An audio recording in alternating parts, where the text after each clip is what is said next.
Yan yung itsura namin nung hapon nung naglilinis na kami. Pero bago yun, nung umaga yan ang bumugad sa aming farm.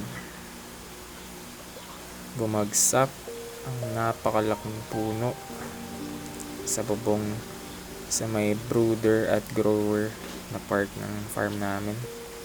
Yan. Sobrang haba niyan. Hindi namin sure kung anong puno yan. Parang avocado ata. Puno ng buwisis. So, medyo naiipon kasi yung tubig dun sa babang part. So, baka yun yung dahilan or inanay yung puno na or sobrang lakas na talaga ng ulan. So, ayan siya. Yun, tinry namin pukpukin ng itak lang ganyan.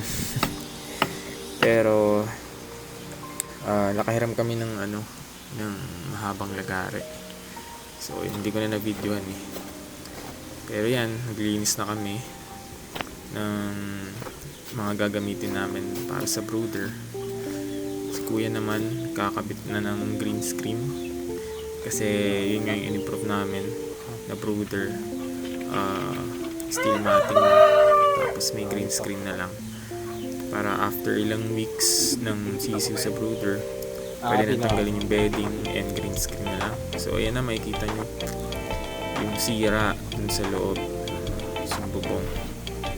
So yung mga poste okay pa rin naman, kaso nabagsakan yung grower. So lumubog yung grower, nasira yung bubong. Sobrang bigat lang din talaga ng puno, tsaka hindi rin ganun katibay yung pagka-welding. So hindi naman namin na-expect na may mangyaring ganyan.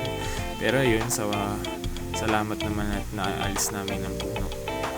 So yan, si kuya nakadalawa ng sign. Tapos dito sa clip na to, tinitesting na namin yung init. So yung nagpalit pa kami ng thermostat dyan, yung automatic thermostat, kasi hindi na gumagana. And ayun lang, real quick lang, no? Isa ko na bago makuha ang PS at yung mga nagpapahingang doggy.